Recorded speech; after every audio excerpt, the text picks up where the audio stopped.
I am known to the world as a god. Simply because my computer connects to a 2D world, I can grant them objects from the real world. And a kitchen knife I tossed in actually became their divine weapon. Meanwhile, their sacrifices to me can enter reality. But what I didn't expect was that their very first sacrifice would scare me half to death. When I clicked open this pixel god game, a voice suddenly echoed in my mind. On this day, the world finally welcomes back its great god. Your descent has restored meaning to the world. When I snapped back to reality, the scene on my screen started to change. A flat, green meadow appeared, surrounded by forests and rivers. In the center stood a white-domed temple. Right after, the voice spoke again. This is your temple. Please name it. My name is Lin Yao. Let's just call it the Yao Temple. Just then, two barefoot, shirtless pixel men appeared in the corner. They walked all the way over and started pacing around the temple. An exclamation mark popped up over one's head. What a magnificent building. A god must have built this. The other raised his hands high. This is a revelation from the god. It's a blessed land. We must get more people to settle here. The promised land. Smiley faces appeared above both their heads, and they ran off screen. A few seconds later, they brought 5 more people back with them. The 7 little figures began worshipping around the temple. Next to the temple, they built a tiny thatched hut and transplanted some berry bushes from off screen, starting their life beside the temple. A prompt appeared on the screen. You have gained your first believers in this world. The power of faith is how you manifest miracles. Collect more faith. A small human icon in the top right represented population, and a palace icon next to it represented faith. Both population and faith were at 7. One believer provided just 1 point of faith.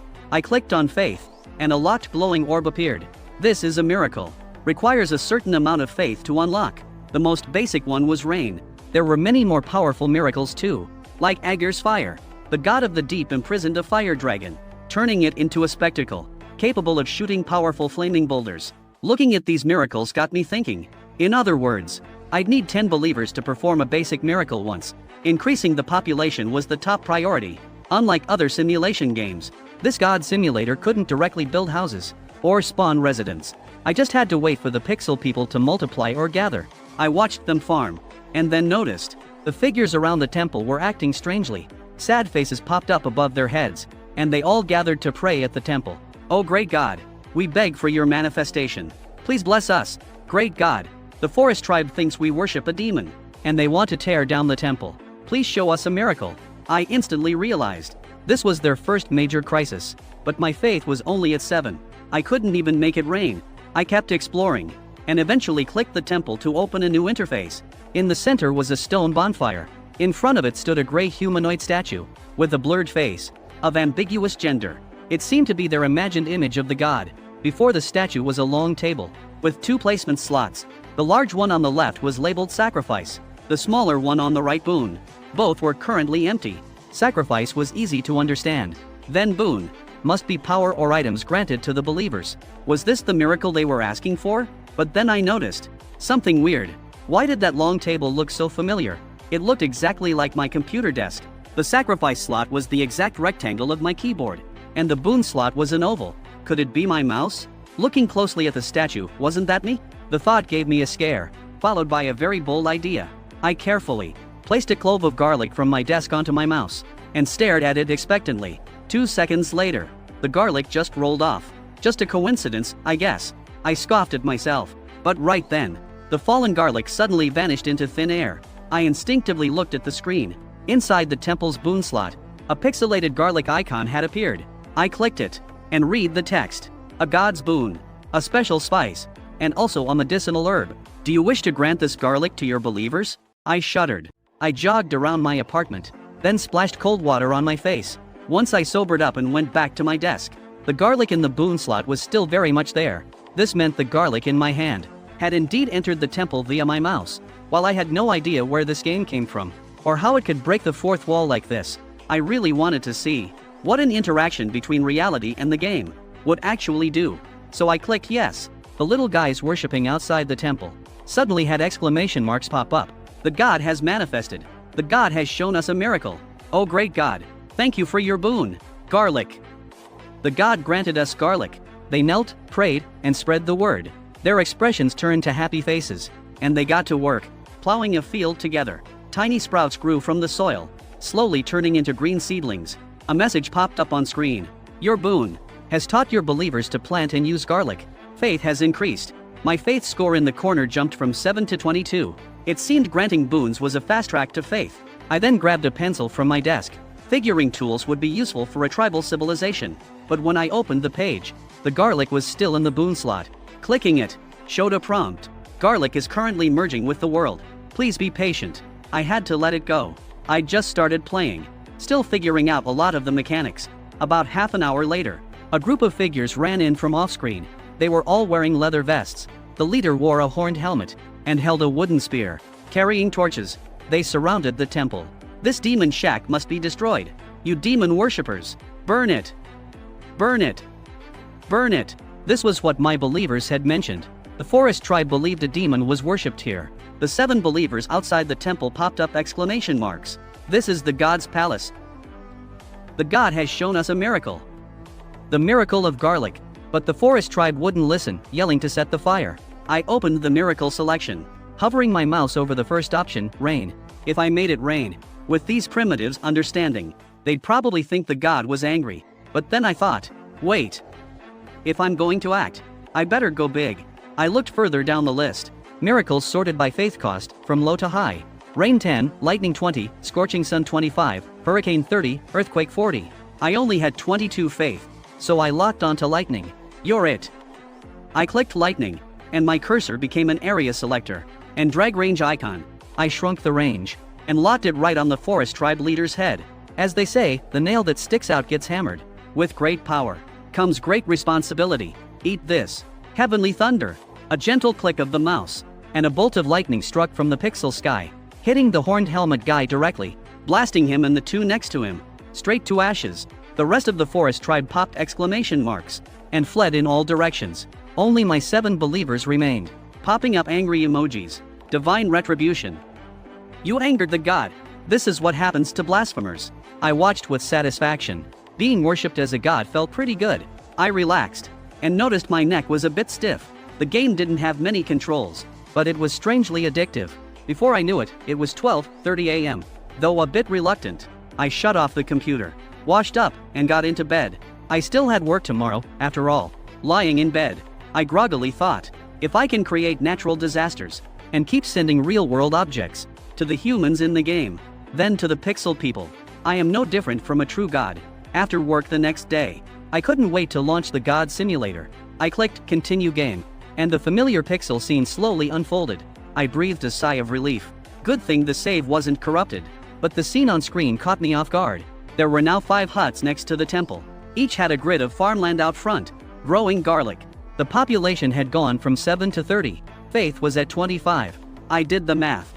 I used 1 lightning strike yesterday, leaving me with only 2 faith. Now it was 25, meaning I gained 23 points. Population also increased by 23, proving my theory right. Under normal circumstances, 1 new person brings 1 point of faith. More importantly, even when the game isn't open on the computer, it keeps running in the background. A prompt appeared. You have enough followers to establish a tribe. Please name it. I casually typed 2 words, following the simple naming conventions of ancient times. Since their specialty is the garlic, I granted them. Calling it the Garlic Tribe makes sense. Your miracles and boons have officially established the Garlic Tribe. The Yao Temple is now known to people far and wide. I focused my attention on the newcomers, the 23 new pixel people. All wore leather vests, completely different from the 7 barefoot, shirtless locals. They were from the Forest Tribe. A portion of the Forest Tribe has joined the Temple faction and settled here. Last night's lightning strike yielded immediate results. Whether out of fear or reverence, they were definitely drawn over here. With the increased population, a simple division of labor began. They weren't just growing garlic and picking berries anymore. 2 of them started hunting in the forest, while another tried catching fish barehanded. Overall, the Garlic Tribe was still in a primitive stage. Every member was working hard just to find food. I clicked open the temple interface. The garlic was still in the boon slot. The cooldown seemed pretty long. If I had known I could drop real-world items into the pixel world, I would have chosen wheat. That would solve the early food shortage. Or maybe sent a bow and arrow over. Mastering archery makes hunting much easier, and they could fight back against the Forest Tribe. Just then, I looked down, and suddenly saw something new. A red item had appeared in the sacrifice slot. I hovered my mouse over it. It was a red creature, curled up into a ball, like some newborn little animal. A prompt read. Garlic tribe infant. A sacrifice to the god. My eye twitched. Human sacrifice. Definitely fit the habits of primitive humans worshipping gods. The screen displayed. Do you wish to accept the garlic tribe infant offered by your believers? I decisively clicked no. If a baby inexplicably showed up in my apartment, I wouldn't be able to explain it to anyone. The cops would definitely bring me in for questioning. What's even scarier? What if the garlic tribe kept sending babies? Just thinking about the cost of formula and diapers made me numb. Bro, I'm a god, not your tribe's daycare worker. As I rejected the sacrifice, exclamation marks popped up over everyone in the tribe. The god is displeased. The god doesn't want the infant. I told you not to use a baby. It should be an adult who can farm and pick berries for the god. No, no. We must use prey. The best prey. The god must like wild boars. I think it's fish. Fish is the best. Go find new sacrifices. Seeing the pixel people's dialogue, I didn't know whether to laugh or cry. Though if they did send wild game or fresh fish, I could have a nice late night snack tonight. The whole tribe, except for 5 people left behind, all ran off to the nearby forests and mountains. They looked left and right, seemingly searching for suitable sacrifices. Then I noticed a unique pixel person. He was one of the original 7 believers, standing barefoot and shirtless outside the temple, looking up at the sky. A question mark appeared above his head. I hovered my mouse over the question mark, and a speech bubble popped up, revealing his inner thoughts. What kind of sacrifice does the god actually want? He doesn't want an infant, so he probably doesn't need labor. He granted the tribe magical garlic, so the god's world certainly doesn't lack food. When the forest tribe desecrated the temple, they were instantly struck by divine retribution. The god surely possesses unimaginably great power. Our things are meaningless to him. Therefore, only magical items we cannot understand or use might be accepted by the god. Then, the question mark turned into a lit light bulb. He seemed to realize something, and jogged into the dense forest. I watched in mild surprise. This guy's thinking ability was clearly a cut above the rest. It was as if he had awakened to wisdom. Shortly after, he ran out of the forest, holding an object in both hands as he entered the temple. A small icon appeared in the sacrifice slot. It looked like a short cane, polished from a tree branch. The prompt read, Vigor cane. Restores 1 point of vigor and faith per hour. A treasure crafted by the god of the forest, able to absorb overflowing life force from nature. The bearer can extract abundant vigor upon touch, lost after the fall of the god of the forest. Do you wish to accept the vigor cane offered by your believer? I clicked yes. The cane icon vanished from the sacrifice slot, and a short cane, about the length of a forearm, appeared on my black computer keyboard. My palms started sweating, though I vaguely guessed boons could be sent to the pixel world via the temple. Then, theoretically, sacrifices could also be sent over from that world. But seeing it actually happen right before my eyes, I still couldn't help but hold my breath. I carefully picked it up. The cane wasn't heavy, about the same weight as normal wood. Its surface was covered in vertical grains, yet it felt smooth and fine, as if coated in clear varnish. The top of the cane split into 2 short forks, like a broken clothes pole, but tiny sprouts were growing on the branches, giving off a sense of lingering vitality. Holding the vigor cane, I felt instantly refreshed. My back and waist aches vanished completely. I felt like I was 14 or 15 again, ready to bounce back after just one sleep following an all-nighter. A magic item from the pixel world actually works in the real world too. A line of text appeared on the cane.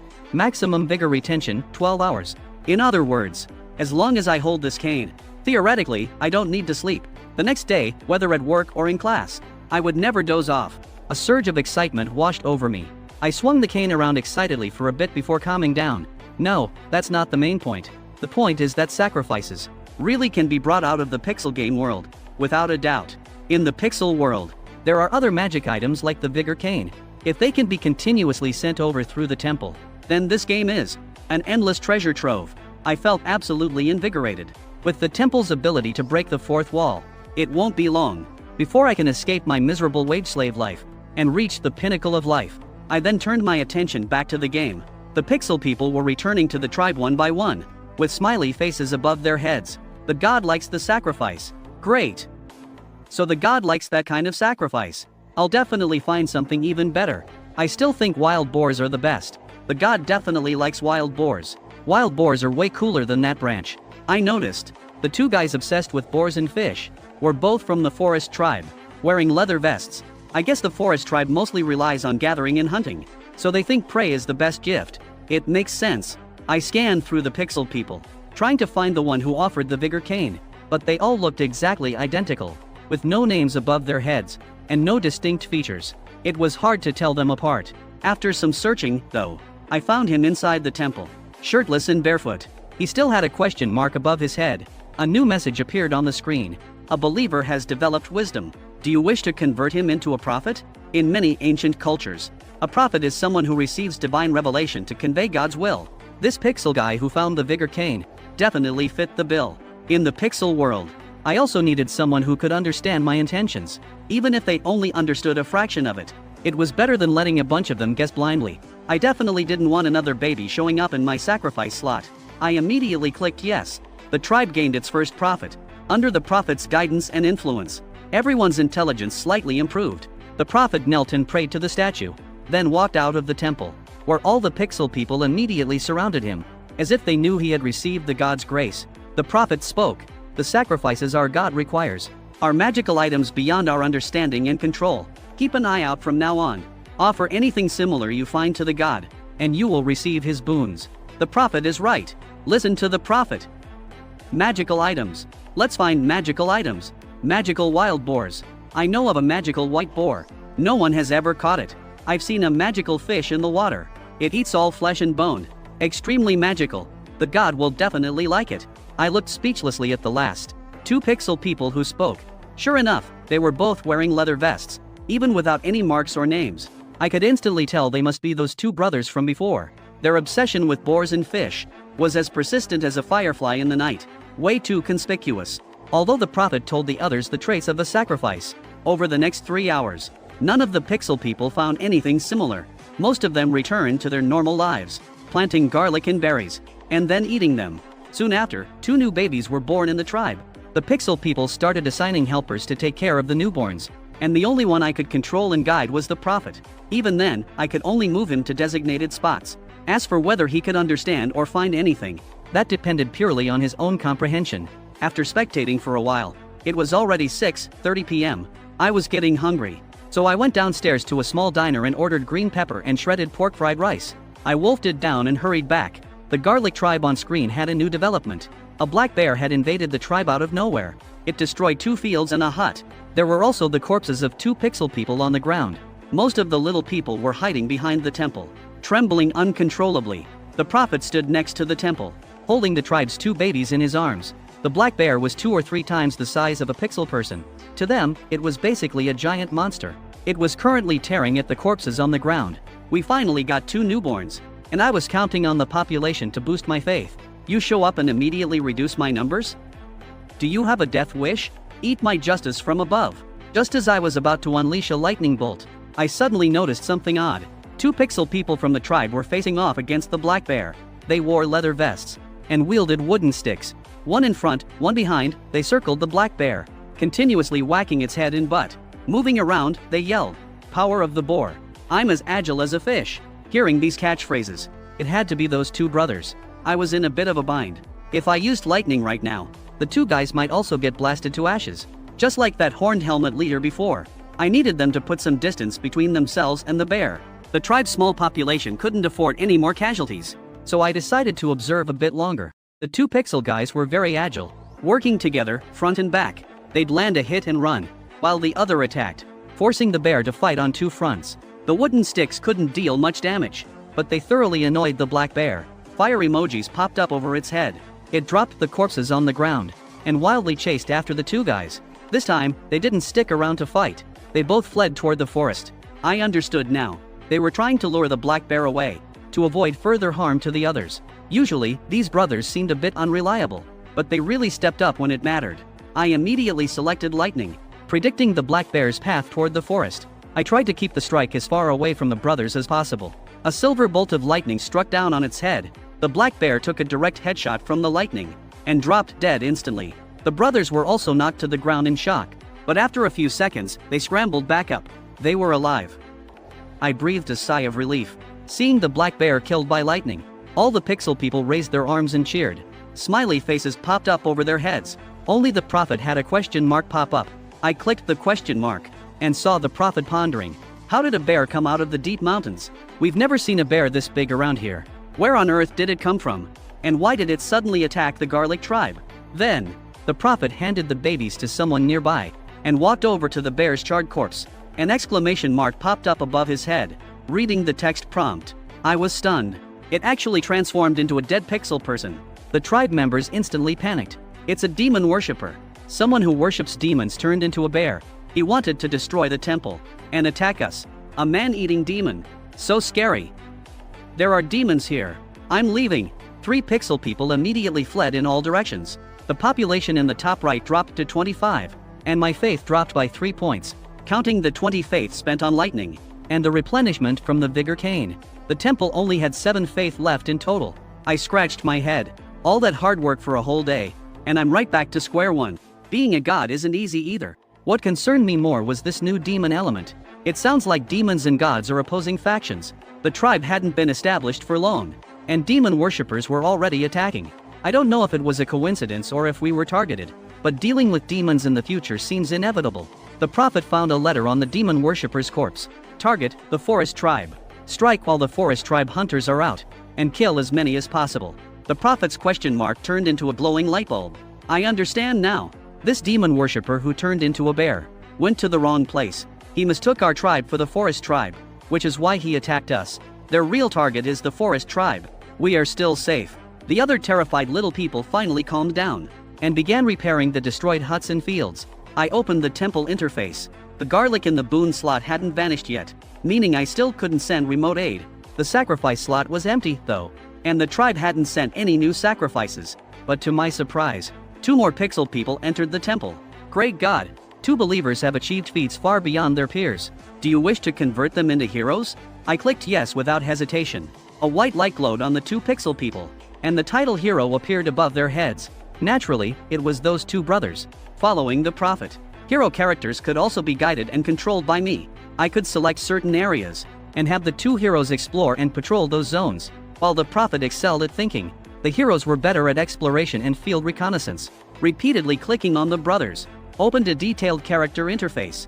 It showed pixel portraits of the 2 male heroes. The one who liked boars was muscular. The one who liked fish looked lean and agile. They wore identical leather vests and had no other equipment. Sure enough, one used to be a hunter, and the other a fisherman, though their stats were a bit underwhelming. However, being heroes awakened from ordinary pixel people, I couldn't ask for too much. I then opened the prophet's character interface. The prophet's portrait showed him shirtless, looking up at the sky. Profession, farmer. Aside from his knowledge stat being 3, all his other stats were 0. Fortunately, the prophet had a special ability, wisdom. Wisdom is key for an apostle to hear the God's will. The higher the wisdom level, the easier it is to improve and grasp other abilities. I hovered my mouse over the 6 attributes. The screen displayed the function of each: attack, defense, knowledge, etc. Very similar to the Heroes of Might and Magic series. It seemed that later on, both prophets and heroes would be able to lead soldiers into battle. But right now, the Garlic tribe had a tiny population and was in the early stages of production. Primitive manual farming. No farming tools invented yet, and no technology for crafting weapons. Birthing professional soldiers would take some time, so I grouped the 2 brothers together and sent them to explore the forest. For now, I could only rely on these 2 bachelor heroes, hoping they'd have some good luck.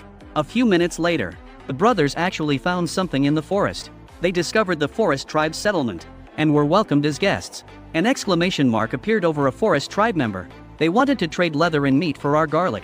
I had the brothers return to meet the prophet and report the forest tribe's request. The prophet fell into deep thought. I was also a bit torn. Should we tell the forest tribe about the black bear? The garlic tribe was still very weak. Trading with the forest tribe now could easily draw attacks from demon worshippers. But this was also our chance to connect with the outside world, to trade for the leather and meat we lacked, and to build a good relationship with them. After some thought, I selected the prophet and moved him directly into the forest.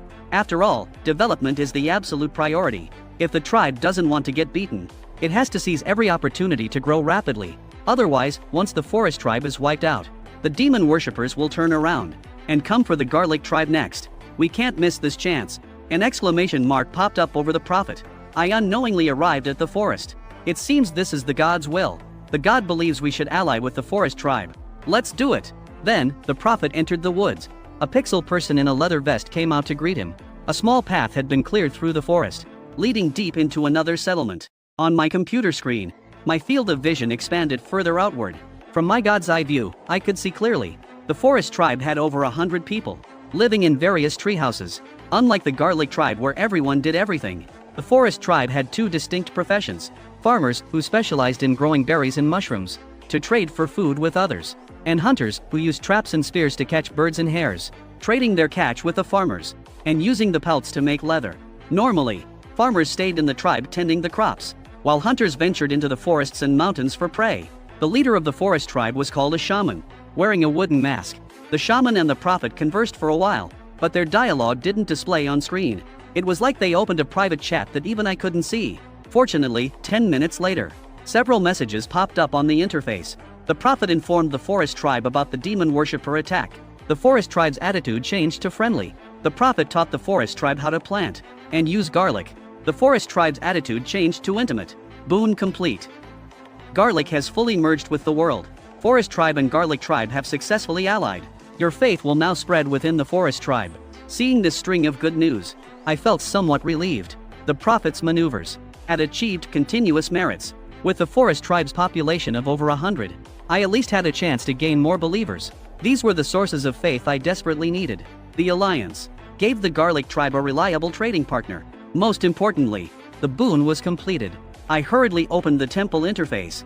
Sure enough, the boon slot was empty. In other words, I could transmit another item over now. I was excited for a few seconds, before falling into deep thought. What exactly did the garlic tribe need most right now? Writing, tools, food? Playing with the vigor cane in my hand, various ideas popped into my head. Every option seemed useful. Just as I was suffering from choice paralysis, another line of text appeared on screen. In gratitude for the garlic you granted, the forest tribe has offered a sacrifice. I rejoiced inwardly. The second sacrifice had arrived. I quickly opened the temple. A green plant appeared in the sacrifice slot, shaped like a cactus. Cactus minion. Restores 1 point of faith per hour. A loyal servant of the god. Obeys the god's commands. Responsible for cleaning and attending to the temple. They are reliable and hard-working sprites, usually in the form of a cactus. They transform into servants before the god, a living thing. I quickly retrieved the sacrifice. In the blink of an eye, a round cactus appeared on my keyboard. Fist-sized, it looked no different from cacti on the market. The plump green sphere was covered in sharp thorns. Suddenly, the cactus slowly swayed and sprouted slender green arms and legs. It bent its knees, its round body touching the desk, and solemnly bowed to me. "Can you clean?" The cactus minion remained kneeling and nodded. "Then sweep the floor clean here." Receiving the command, the cactus leapt down from the desk, landing gracefully and steadily. Then it began running across the floor. Wherever it went, dust, hair, and crumbs were swept up and stuck to its body, compressed into a tight ball. It was like a tiny biological vacuum cleaner. Soon, the floor was spotless. Even the crumbs and old grime in the crevices were sucked right out. The cracked, old floor tiles shone brightly, as if they had been waxed and polished. I crossed my legs, popped open a Coke, and watched the cactus work, feeling inexplicably relaxed. So this is the joy of being a god. Work, however, wasn't going so smoothly. I managed to sneak out early yesterday, but today the whole company was doing overtime. The boss had caught some flack outside, came back, held an impromptu meeting, and furiously chewed everyone out. He demanded everyone write a recent work summary, due before we could leave today. The whole office was shrouded in a depressing, low-pressure vibe. No one dared move a muscle until he left. That's when my colleague, Sister Fong, slipped me a wafer. "Thanks, Sister Fong. I'm actually pretty hungry." Sister Fong was one of the 3 people in the company who actually did real work, around 30 years old, and single. While not stunningly beautiful, she spoke gently and amiably, easy to get along with. Because she thought my temper was like her cousin's, she looked out for me quite a bit. However, my mind was entirely focused on the simulator. We finally survived until the boss left. "Want a ride? It's on my way." "No, it's fine." "Then be careful on your way home." Sister Fong suddenly changed the subject. "Haven't you heard the news lately? There's a creep who likes to knock people out and string them up with ropes." "I've heard about it." The 2 victims, a female college student and a male delivery guy. I heard they're both receiving psychological counseling. "Don't you live in the Joyuan community?" I nodded. But right now, I just wanted to get home instantly and check the simulator's progress. So we didn't chat much more. I sprinted all the way back to my apartment. "Garlic Tribe, your god has returned." Pushing the door open, I saw the computer desk right in front.